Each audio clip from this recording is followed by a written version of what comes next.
Bunga di Batu Cadas. Jilid 3 Part 3. Biasanya Sura tidak perlu mendapat perintah untuk kedua kalinya. Tetapi kini Sura masih berada di tempatnya. Ia masih duduk tanpa bergerak di atas punggung kudanya. Namun ada juga orang yang mulai bergerak maju. Mandra. Dengan wajah yang tegang Sura mengawasinya. Tanpa sesadarnya ia pun bergerak. Tetapi perintah Raden Rudira masih belum dapat diatasinya ketika perintah itu terasa mencengkam dadanya, kau tetap di tempatmu Sura. Ternyata kau tidak aku perlukan lagi. Sura masih belum mampu menembus batas yang digoreskan oleh Raden Rudira itu. Karena itu, bagaimanapun juga ia tidak dapat melanggarnya. Dalam pada itu Mandra yang mengambil alih tugas Sura, maju semakin dekat. Namun ternyata ia tidak mau berbuat sesuatu selagi ia masih berada di punggung kuda. Karena itu, maka ia pun segera meloncat turun sambil berkata, Ki Demang, kau tidak mempunyai pilihan lain. Mengantarkan kami, atau kau menjadi seorang tawanan yang akhirnya harus menyertai kami juga mengelilingi kademanganmu ini, karena kami berkeputusan untuk memaksamu ikut serta, tetapi ternyata. Ki Demang dengan tenang menjawab, tidak ada orang yang dapat memaksa aku Kisanak. Aku akan memaksamu. Turunlah dari kudamu, supaya jika kudamu lari kau tidak terseret olehnya dan mengalami luka-luka parah karena kulitmu terkelupas. Aku hanya ingin membuat kau jera untuk berkeras kepala. Ki Demang tidak menyahut. Tetapi dari matanya yang semula redup itu pun ternyata memancar sorot kemarahan yang memuncak. Apakah kau akan memaksa aku dengan kekerasan? Bertanya Ki Demang. Apa boleh buat, sahut Mandra. Ki Demang tiba-tiba mengangguk-anggukan kepalanya. Katanya, baiklah. Jika demikian kami terpaksa membela diri, Ki, Mandra terkejut mendengar jawaban itu. Ia tidak menyangka bahwa Ki Demang berani menjawab demikian.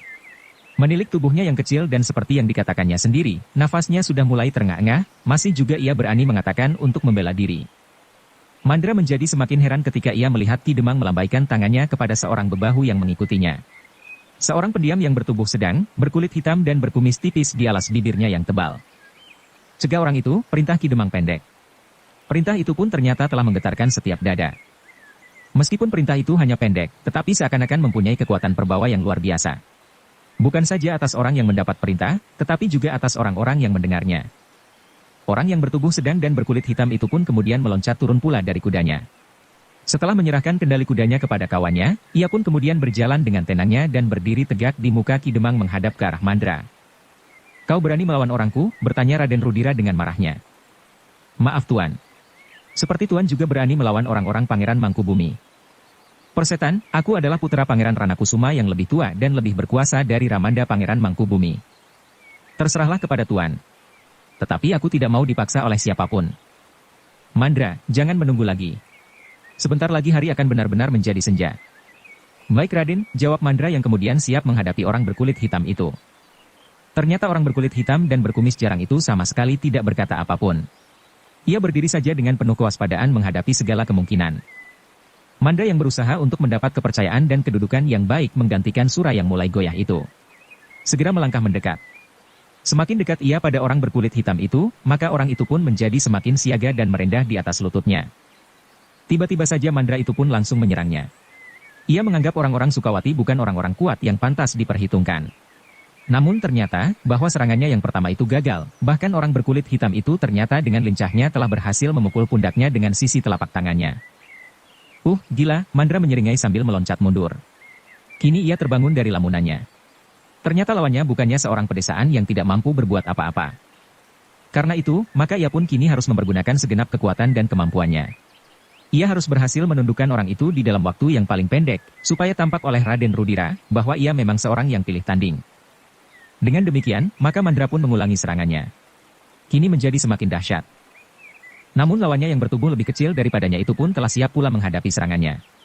Dengan tangkasnya ia menghindar, dan dengan tangkasnya pula ia menyerang kembali. Tetapi Mandra berhasil menangkis serangan itu dengan sikunya, meskipun ia terdorong beberapa langkah surut. Dengan demikian, maka Mandra dapat menilai kekuatan lawannya. Ternyata ia tidak menyangka bahwa lawannya yang lebih kecil daripadanya, dan pendiam pula, seolah-olah tidak bertenaga sama sekali itu mempunyai kekuatan yang dapat mendorongnya surut meskipun ia tidak berada dalam sikap perlawanan sepenuhnya. Sejenak kemudian keduanya pun terlibat dalam perkelahian yang sengit. Perkelahian yang sama sekali tidak diduga-duga, baik oleh Mandra, maupun oleh Sura dan kawan-kawannya. Bahkan Raden Rudira menjadi terheran-heran melihat kemampuan orang Sukawati itu. Mandra adalah salah seorang pengawal terpilih dari Ranakusuman.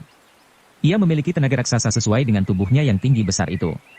Namun menghadapi seorang yang bertubuh, sedang dan pendiam itu, Mandra tidak banyak mendapat kesempatan. Di dalam benturan-benturan kekuatan yang terjadi, Mandra memang memiliki kelebihan tenaga. Tetapi orang yang hitam itu memiliki kelebihan yang lain. Ia mampu bergerak secepat tatit, sesigap sikatan menyambar belalang. Itulah yang kadang-kadang membuat Mandra menjadi bingung. Selagi ia bergulat mengerahkan kekuatannya untuk melumpuhkan lawannya itu, tiba-tiba saja lawannya itu seakan-akan telah hilang. Sebelum ia sadar, maka ia sudah dihadapkan pada serangan yang bagaikan kilat menyambar di langit. Demikianlah maka akhirnya Mandra menjadi semakin bingung setiap kali ia kehilangan lawannya. Dan setiap kali serangan lawannya, meskipun tidak dengan tenaga sekuat tenaganya, telah berhasil mengenainya. Betapapun besar daya tahan tubuhnya, namun lambat laun, serangan-serangan itu telah menyakitinya. Raden Rudira yang melihat perkelahian itu menjadi berdebar-debar.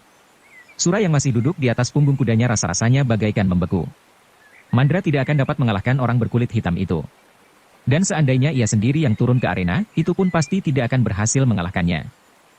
Ki Demang Sukawati duduk dengan tenangnya, di atas punggung kuda. Ia menonton perkelahian itu seperti menonton adu ayam. Sekali-sekali ia mengerutkan keningnya. Kemudian mengangguk-angguk. Pantas ia menjadi keras kepala, Raden Rudira mengumpat di dalam hati, agaknya ia mempunyai seorang pelindung yang baik. Tetapi aku tidak mau kepalang tanggung. Keadaan sudah terlanjur memburuk. Aku tidak peduli lagi apakah Ramanda Pangeran akan marah kepadaku. Aku akan mendapat perlindungan dari ayahanda Pangeran Ranakusuma dan ibu akan mendapatkan bantuan kumpeni. Sukawati memang harus diperingatkan, karena Sukawati telah merusak sendi-sendi adat pergaulan rakyat Surakarta. Karena itu, ketika Mandra semakin lama justru menjadi semakin terdesak, Raden Rudira sudah tidak dapat berpikir bening. Ia tidak ingat lagi di mana ia berada dan akibat-akibat yang dapat timbul karenanya. Sementara itu Mandra memang menjadi semakin sulit. Serangan lawannya yang berkulit hitam dan berkumis jarang itu menjadi semakin lama justru semakin cepat. Betapapun kuatnya daya tahan tubuhnya, namun lambat laun Mandra menjadi semakin lemah juga. Serangan-serangan yang cepat kadang-kadang membuatnya bingung dan tanpa dapat berbuat sesuatu, ia harus menerima serangan-serangan dari arah yang tidak diketahuinya. Persetan, Raden Rudira menggeram, lalu katanya di dalam hati, aku tidak peduli. Demang ini harus ditangkap dan dibawa ke kota. Ia harus diadili karena ia berani menentang aku. Dengan demikian Raden Rudira telah mengambil keputusan, bahwa orang-orangnya harus turun tangan tanpa mempedulikan apapun. Demang itu harus ditangkap. Harus. Dengan wajah yang tegang Rudira berpaling kepada orang-orangnya yang menjadi tegang pula. Namun ia menjadi heran, bahwa orang-orangnya sama sekali tidak memperhatikan arena perkelahian yang semakin berat bagi Mandra. Mereka melihat ke kejauhan dengan sorot matanya yang aneh. Tanpa disadarinya Raden Rudira pun memandang ke kejauhan pula, ke arah tatapan mata para pengiringnya. Tiba-tiba saja jantungnya serasa berdentangan semakin keras. Dilihatnya beberapa orang laki-laki berdiri berjajar di pinggir desa di seberang parit. Dengan wajah yang seakan-akan beku mereka berdiri dengan tangan bersilang di dada memperhatikan orang yang berkulit hitam, yang sedang berkelahi melawan Mandra. Tetapi ternyata bukan hanya di seberang parit, tetapi juga di dalam pagar batu tampak tundung kepala berjajar-jajar. Di bawah tudung kepala itu tampak wajah-wajah yang membeku. Gila, Raden Rudira mengumpat di dalam hatinya, ini sudah suatu pemberontakan. Namun demikian wajahnya yang merah semakin lama menjadi semakin pucat. Kalau seorang di antara mereka berhasil mengalahkan Mandra, apa yang dapat dilakukan oleh orang-orang yang berdiri di seberang parit dan di balik pagar batu itu? Ki Demang agaknya mengerti persoalan yang bergejolak di dalam hati Raden Rudira. Karena itu sambil tersenyum ia berkata, mereka adalah petani-petani yang berpikir sederhana tuan. Mereka melihat aku, Demang di Sukawati yang mereka anggap sebagai pemomong mereka mendapat kesulitan, maka mereka pun datang berkerumun. Mereka adalah petani-petani yang kita lihat bekerja di sawah dan ladang. Dan kita tidak dapat menemukan petani yang justru tuan cari. Rudira tidak menyahut. Tetapi dadanya berdesir ketika ia melihat Mandra terlempar beberapa langkah surut, ketika kaki orang berkulit hitam itu terjulur ke dadanya. Sejenak Mandra mencoba bertahan, namun ternyata bahwa keseimbangannya sudah tidak dapat dikuasainya lagi, sehingga akhirnya ia pun terjatuh di tanah. Meskipun demikian, dengan susah payah ia mencoba bangun. Dikerahkan segala sisa tenaganya yang ada. Tetapi selagi kedua kakinya belum tegak benar, serangan lawannya itu telah meluncur sekali lagi. Kali ini mengenai pundaknya, sehingga Mandra terputar satu kali dan sekali lagi jatuh terbanting di tanah. Wajah Raden Rudira menjadi merah padam. Orang berkulit hitam itu berdiri hanya selangkah di sisi Mandra yang agaknya benar-benar sudah kehabisan tenaga meskipun ia tidak mengalami luka yang berbahaya. Sudahlah, berkata Ki Demang di Sukawati, tinggalkan orang itu. Orang berkulit hitam itu berpaling. Dipandanginya Ki Demang sejenak, lalu dianggukkan kepalanya sedikit. Perlahan-lahan ia berjalan meninggalkan lawannya yang masih terbaring di tanah, tanpa pepatah kata pun meloncat dari bibirnya. Gila kau Mandra, teriak Raden Rudira, bangun atau kau akan tinggal di sini. Dengan susah payah Mandra berusaha untuk bangkit. Ketika ia memutar tubuhnya menghadap Ki Demang di Sukawati, maka orang berkulit hitam yang sudah berdiri di samping kudanya, melangkah setapak maju.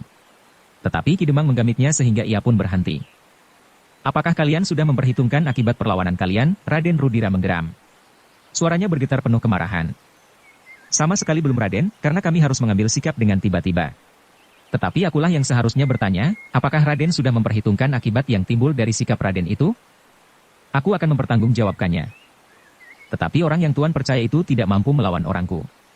Apakah Tuan akan mengambil sikap lebih keras lagi dan memerintahkan para pengiring Raden menangkap aku? Raden Rudira tidak segera menjawab.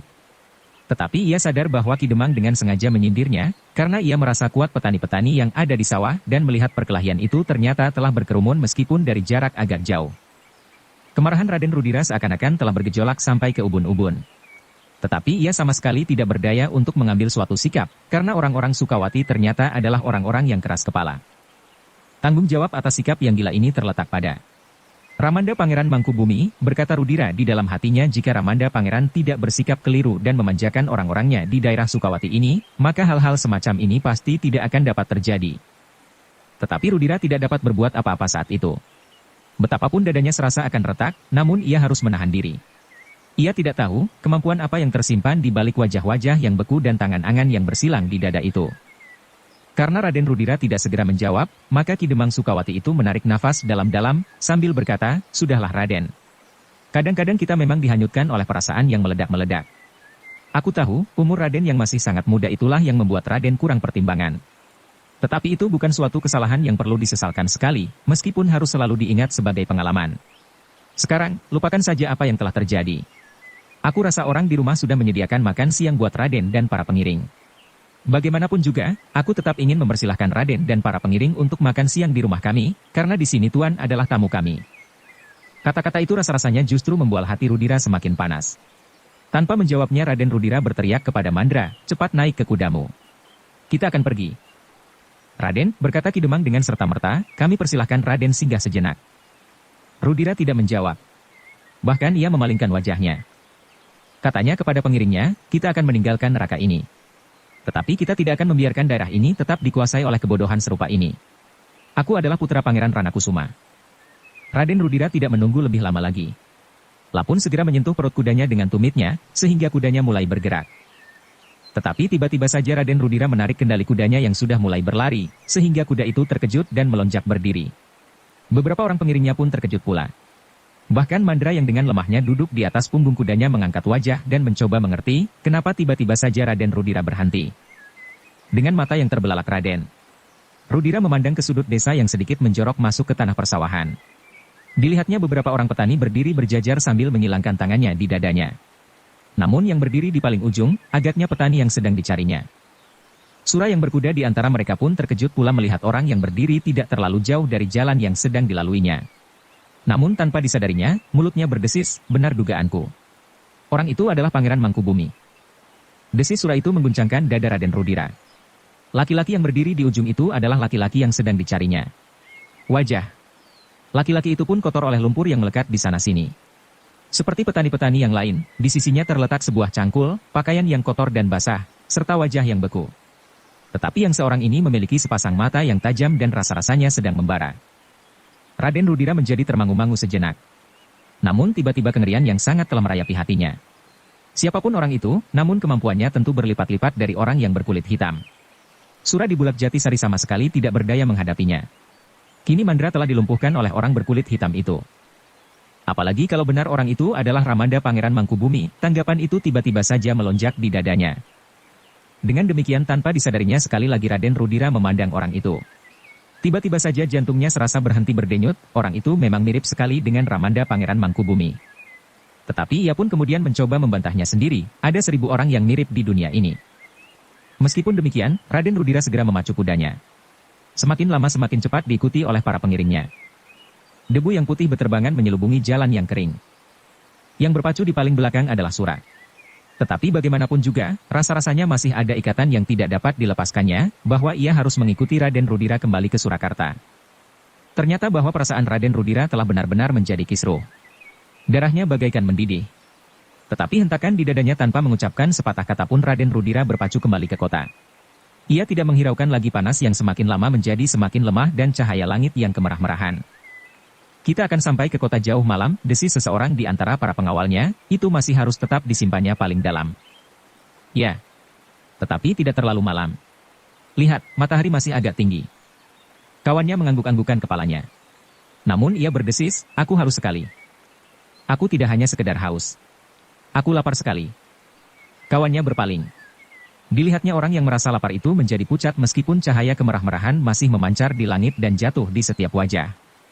Dalam pada itu, Mandra masih tampak terlalu lemah, meskipun ia mampu juga berpacu namun tampaknya ia tidak sesegar ketika berangkat, dan bahkan rasa-rasanya lain sekali dengan Mandra yang selalu menertawakan Sura. Sedang Sura sendiri berpacu di paling belakang. Angan-angannya masih saja dicengkam oleh kenangannya atas petani yang dijumpainya di Bulak Jatisari. Petani itu pasti petani yang berdiri di ujung itu. Dan keduanya adalah Pangeran Mangkubumi itu sendiri. Sebenarnya bukan saja Sura yang bertanya-tanya di dalam hati. Tetapi pertanyaan tentang petani itu tumbuh juga di hati para pengiring Raden Rudira yang pernah mengikutinya berjalan di tengah Bulak Jatisari. Dan mereka yang mengenal Pangeran Mangkubumi akan berkata di dalam hati, orang itu memang mirip sekali dengan Pangeran Mangkubumi. Apalagi jika ia mengenakan pakaian yang pantas dan baik. Seandainya ia bukan Pangeran Mangkubumi, maka seseorang pasti akan dapat keliru. Namun keraguan-raguan yang berkembang di dalam setiap dada itu, membuat mereka menjadi semakin lama semakin dicengkam oleh kecemasan. Bahkan akhirnya mereka hampir meyakini bahwa orang itu memang Pangeran Mangkubumi. Tetapi Raden Rudira seakan-akan telah menutup pintu hatinya, ia tidak mau mengakui kenyataan penglihatannya. Baginya orang itu adalah seorang petani yang telah memberontak terhadap para bangsawan di Surakarta. Menurut Raden Rudira, mereka harus mendapat hukuman. Ibunda akan memanggil beberapa orang asing. Dengan senjata api mereka tidak akan dapat dilawan oleh Pangeran Mangkubumi seandainya mereka mempertahankan Sukawati. Dengan dada yang berdentangan Raden Rudira memacu kudanya terus. Ia tidak berhenti sama sekali, seandainya kudanya tidak gelisah kehausan. Pemalas, ia menggeram. Meskipun demikian Raden Rudira memberi kesempatan juga kepada kudanya untuk meneguk air bening yang mengalir di parit di pinggir jalan. Demikian juga kuda-kuda yang lain. Kuda Mandra dan kuda Sura. Dalam pada itu Sura bergeser mendekati seorang kawannya sambil berbisik, aku tidak tahu tanggapanmu atasku. Mungkin kau menjadi muak melihat sikapku. Aku tidak peduli. Tetapi aku ingin meyakinkan perasaanku. Coba katakan, apakah orang yang kita lihat tadi adalah petani di Bulak Jatisari? Kawannya ragu-ragu sejenak. Aku mungkin kau tuduh berkhianat kepada Raden Rudira. Aku tidak ingkar, tetapi katakan dengan jujur, apakah benar orang itu petani yang berada di Bulak Jatisari? Meskipun masih ragu-ragu, tetapi kawannya itu menjawab, aku kira begitu. Bagus. Apakah kau kenal Pangeran Mangkubumi? Kenal, tetapi tidak dari dekat. Apakah orang itu Pangeran Mangkubumi? Kawannya tidak menyahut. Tetapi ia menundukkan kepalanya, kau tidak mau menjawab? Kawannya masih tetap berdiam diri. Sura menarik nafas dalam-dalam. Tetapi ia bertambah yakin karenanya. Sejenak kemudian maka Raden Rudira pun sudah berpacu kembali. Rasa-rasanya semakin lama semakin cepat. Kemarahan, keraguan-raguan dan bahkan kecemasan telah bercampur baur di dalam hatinya. Bagaimanapun juga ia tidak dapat melupakan wajah petani yang seorang itu. Ia tidak dapat ingkar bahwa wajah itu adalah wajah seorang pangeran yang pernah berbicara dengannya satu kali di halaman Masjid Agung. Tidak, ia menggeletakkan giginya, tentu hanya mirip. Seperti yang mereka perhitungkan, maka mereka memasuki regol halaman istana Pangeran Ranakusuma setelah jauh malam. Derap kaki-kaki kuda itu telah mengejutkan para penjaga dan para abdi yang tinggal di dalam dinding istana itu. Bahkan orang-orang yang tinggal di tepi-tepi jalan pun terkejut pula dan bertanya-tanya di dalam hati, siapakah yang berpacu di malam begini? Tetapi ketika derap kaki-kaki kuda itu sudah menjauh, maka mereka pun segera tidur kembali. Mereka tidak menghiraukannya lagi ketika suara itu telah lenyap dari pendengaran. Namun tidak demikian halnya dengan orang-orang yang tinggal di dalam halaman istana Pangeran Ranakusuma. Beberapa orang penjaga segera bersiaga. Namun ketika mereka melihat bahwa yang datang itu Raden Rudira bersama pengiringnya, maka mereka pun menjadi semakin heran. Tetapi tidak seorang pun yang berani bertanya. Mereka hanya sekedar menganggukkan kepala, sedang beberapa orang yang lain berlari-lari menyusulnya sampai ke tangga pendapa. Demikian Raden Rudira meloncat dari punggung kudanya, maka orang yang berlari-lari itu pun segera menangkap kendali kuda itu. Dengan tergesa-gesa Raden Rudira naik ke pendapa. Tetapi langkahnya tertegun ketika ia melihat pendapa yang masih dikotori oleh titik-titik air yang berwarna kekuning-kuningan. Beberapa potong makanan masih terkapar di sudut. Ki, bertanya Raden Rudira kepada seorang pelayan, apakah baru saja ada tamu? Ya Tuan. Baru saja mereka meninggalkan halaman ini. Siapa? Beberapa orang company. Ibunda Tuan baru saja menjamu beberapa orang sahabatnya, setelah Ibunda menerima undangan mereka dan berkunjung ke rumah Tumenggung Santi Dharma yang dipinjam oleh company untuk menjamu Ibunda Tuan. Bersama Ayahanda? Tidak. Ayahanda Raden Rudira sedang menghadap Kanjeng Susuhunan di istana. Utusan dari istana datang lewat tengah hari. Dan sekarang? Ayahanda dan Ibunda ada di dalam. Keduanya sudah di istana ini sebelum para tamu datang. Dada Raden Rudira berdentangan mendengar jawaban abdi itu. Ia sebenarnya tidak senang jika ibunya diundang untuk menghadiri perjamuan yang diselenggarakan oleh company di rumah Tumenggung Santi Dharma atau di rumah Tumenggung Nitiraga. Meskipun ia belum pernah menyaksikan pertemuan itu, dan meskipun ia tidak pernah mendengar apa yang terjadi di dalam pertemuan-pertemuan semacam itu, tetapi ia mempunyai firasat bahwa pertemuan itu tidak wajar diselenggarakan untuk beberapa orang bangsawan. Tetapi dengan demikian Ibunda mempunyai banyak kawan dari lingkungan mereka. Mudah-mudahan aku dapat mengambil manfaat dari hubungan Ibunda dengan orang-orang bule itu, berkata Raden Rudira di dalam hatinya. Dan apabila ia sudah mulai terbentur pada kepentingan sendiri, maka ia pun tidak akan peduli lagi apa yang akan dilakukan oleh ibunya, meskipun kadang-kadang ia dihantui oleh kemungkinan yang paling buruk yang dapat terjadi. Ayah tidak melarangnya, berkata Raden Rudira itu pula di dalam hatinya. Anak muda itu menarik nafas dalam-dalam. Namun kemudian dihentakkannya tangannya. Baru saja ia mengalami kegagalan mutlak. Dan kini ia menghayati suatu perasaan yang terasa pedih di hatinya, meskipun ia dapat mengambil keuntungan daripadanya. Persetan, Raden Rudira itu pun segera menuju ke pintu peringgitan yang tengah. Tetapi pintu itu sudah digerendel dari dalam. Tuan, salah seorang pelayannya mempersilahkan, sebaiknya Tuan mengambil jalan dari longkangan. Raden Rudira mengerutkan keningnya. Namun ia pun kemudian melangkah turun dari pendapa, lewat longkangan menuju ke pintu butulan. Lihat bahwa yang datang itu Raden Rudira bersama pengiringnya, maka mereka pun menjadi semakin heran. Dengan kerasnya ia mengetuk pintu yang sudah tertutup itu pula, sehingga seorang pelayan yang ada di dalam terkejut karenanya. Siapa? Pelayan itu bertanya setelah ia berdiri di muka pintu. Aku. Bukalah pintu, sahut Rudira. Aku siapa? Cepat, aku puntir kepalamu. Apakah baru saja ada tamu? Tetapi pelayan itu masih ragu-ragu, sehingga Raden Rudira membentak, buka pintu. Jika kau mempermainkan aku pukul kepalamu sampai pecah. Tetapi pelayan yang terkejut itu masih berdiri kebingungan. Ia berpaling ketika ia mendengar suara dari pintu dalam, bukalah. Raden Rudira. Ampun Raden Ayu, orang itu terbungkuk-bungkuk, aku tidak tahu. Nah, sekarang bukalah. Dengan gugup orang itu segera membuka pintu. Demikian pintu terbuka, Raden Rudira yang marah langsung menggenggam rambut pelayannya ambil membentak. Lain kali, buka telingamu kau harus mengenal suaraku. Ampun Tuan, ampun. Sudahlah, lepaskan. Ia terkejut mendengar ketokan pintu itu, karena itu ia menjadi bingung. Raden Rudira melepaskan rambut pelayan itu. Perlahan-lahan ia melangkah memasuki istananya dengan wajah yang suram. Bagaimana dengan perjalananmu? Dan kenapa kau pulang di jauh malam begini? Gagal, sahut Raden Rudira pendek. Kau tidak dapat menemukan? Tidak, jawab Raden Rudira. Tetapi terbayang di rongga matanya, petani yang dicarinya itu berdiri berjajar di antara para petani yang lain. Tetapi demikian besar pengaruh tatapan matanya, sehingga ia justru tidak berani berhenti dan berbuat sesuatu atasnya, setelah sekian lama dicarinya. Gila, tiba-tiba penyesalan yang sangat telah melanda dinding jantungnya. Lalu katanya di dalam hatinya pula, kenapa aku justru pergi meninggalkan padukuhan itu setelah Mandra kalah? Gila, barangkali aku juga sudah gila melihat sikap orang-orang Sukawati yang seolah-olah semuanya sudah kerasukan iblis itu. Raden Rudira mengangkat wajahnya ketika ibunya berkata, sudahlah. Jangan selalu kau renungi kegagalanmu. Itu tidak baik sama sekali.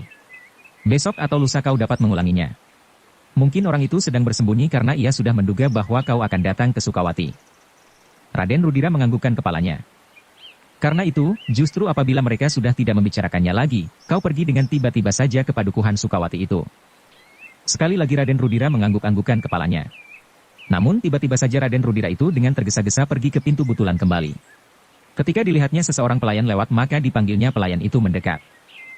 Panggil Mandra dan beberapa orang pengiring yang lain. Baik Tuan.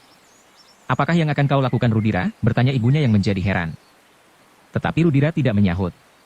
Dari kejauhan di bawah sinar obor di halaman ia melihat beberapa orang mendatanginya. Hi, berkata Raden Rudira setelah orang-orang itu berada di hadapannya, siapakah yang dapat pergi ke istana Ramanda Pangeran Mangkubumi? Tidak seorang pun yang menyahut. Siapa yang mempunyai satu atau dua orang saudara yang menjadi abdi di istana Ramanda Pangeran? Apa yang akan kau perbuat Rudira? Bertanya ibunya. Raden Rudira tidak menghiraukan pertanyaan ibunya. Sekali lagi ia bertanya kepada orang-orangnya, siapa yang mempunyai saudara yang tinggal di dalam istana Ramanda Pangeran Mangkubumihi. Sejenak orang-orangnya itu termangu-mangu. Namun kemudian seseorang di antara mereka berkata, aku Raden. Aku mempunyai seorang kakak yang bekerja di sana. Menjadi abdi pekatik Pangeran Mangkubumi. Bagus, pergilah menemui kakakmu itu. Rudira, ibunya memotong, apakah kau sadari perintahmu itu? Aku sadar sepenuhnya ibu. Bukankah bunda ingin mengaitkan bahwa hari telah larut malam? Ya. Tidak ada. Orang itu harus menemui kakaknya saja. Apapun alasannya. Ia dapat menyebut bahwa ayahnya sakit atau ibunya atau siapa saja, sehingga ia mendapat izin penjaga regol untuk memasuki halaman dan bertemu dengan kakaknya. Jika ia sudah menemui kakaknya, apa yang harus dikerjakan? Hanya sekedar bertanya, apakah Ramanda Pangeran ada di istananya? Kenapa? Bertanya ibunya. Aku ingin meyakinkan, apakah Ramanda Pangeran ada di istana? Kenapa tidak besok saja Rudira? Aku memerlukannya sekarang ibu. Ada sesuatu yang memaksa aku untuk mengetahuinya sekarang, ibunya mengerutkan keningnya. Tetapi agaknya keinginan Rudira itu tidak dapat ditundanya lagi. Meskipun demikian ibunya berkata, Rudira, lebih baik kau mohon nasihat ayahandamu. Rudira mengerutkan keningnya. Namun tiba-tiba ia menggelengkan kepalanya, tidak. Aku tidak memerlukan nasihat apapun, karena aku tidak akan berbuat apa-apa. Aku hanya ingin mengetahui, apakah Ramanda Pangeran ada di istananya. Hanya itu. Kenapa kau ingin mengetahuinya? Ramanda Pangeran tidak ada di pesanggrahan. Dan kenapa harus sekarang? Raden Rudira termangu-mangu sejenak. Lalu jawabnya, tidak apa-apa. Tetapi aku ingin mengetahuinya sekarang. Ibunya tidak dapat mencegahnya lagi. Karena itu, ia pun tidak mencoba menahannya. Pergilah, berkata Rudira kepada orang yang mengaku mempunyai seorang kakak yang bekerja menjadi pekatik di dalam Pangeran Mangkubumi itu. Orang itu menjadi termangu-mangu sejenak. Namun Rudira segera membentak, pergi, cepat. Iya, ya Tuan. Aku akan pergi. Maka dengan tergesa-gesa orang itu pun meninggalkan istana Ranakusuman. Bagaimanapun juga ia tidak dapat menolak lugas itu.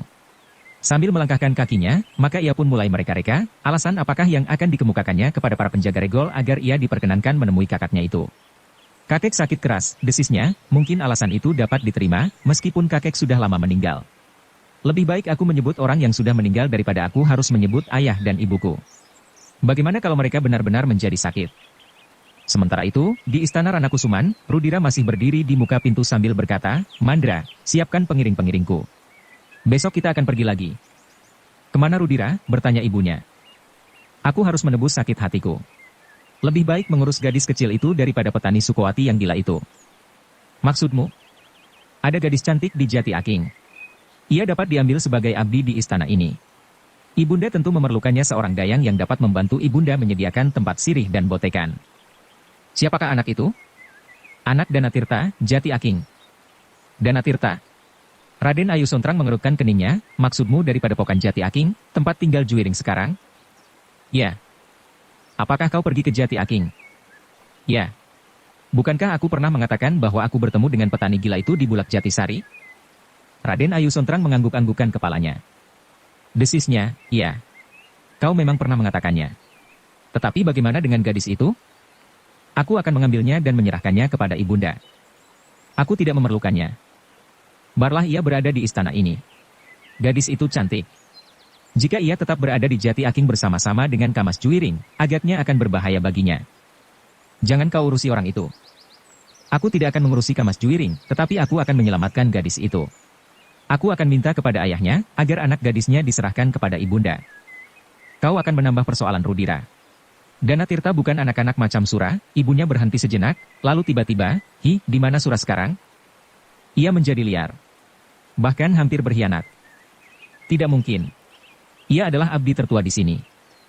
Bertanyalah kepada orang-orang kita yang lain, Ibu. Mereka akan memberikan keterangan dengan jujur. Tanpa ditambah dan tanpa dikurangi. Raden Ayu Sontrang mengerutkan keningnya. Tetapi ia masih tetap ragu-ragu atas keterangan putranya itu. Meskipun demikian ia tidak bertanya lagi dan berkata, sudahlah. Hari sudah jauh malam, beristirahatlah. Raden Rudira menarik nafas dalam-dalam. Kemudian dilemparkannya segala kelengkapan yang masih merekat di tubuhnya. Aku akan mandi. Kemudian aku memerlukan makan, aku lapar. Ibunya mengangguk-anggukkan kepalanya. Disuruhnya pelayannya membangunkan pelayan yang lain. Juru masak dan pembantu-pembantunya. Putranya memerlukan makan meskipun sudah jauh malam.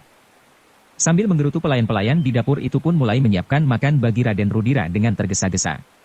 Apalagi Raden Rudira termasuk orang yang agak sulit dilayani, justru karena ibundanya sangat memanjakannya, terlebih-lebih lagi setelah Juiring tidak ada lagi di istana itu. Raden Juiring makan apa yang ada, berkata seorang juru masak kepada pembantunya, tetapi Raden Rudira memerlukan lauk yang disenanginya. Kapanpun ia ingin makan. Untunglah yang disenanginya tidak begitu sulit dicari. Telur ayam, otak lembu dan udang, yang hampir setiap hari pasti tersedia di dapur dalam Ranakusuman. Dalam pada itu, selagi Raden Rudira mandi, ibunda Raden Ayu Sontrang menunggunya di ruang dalam.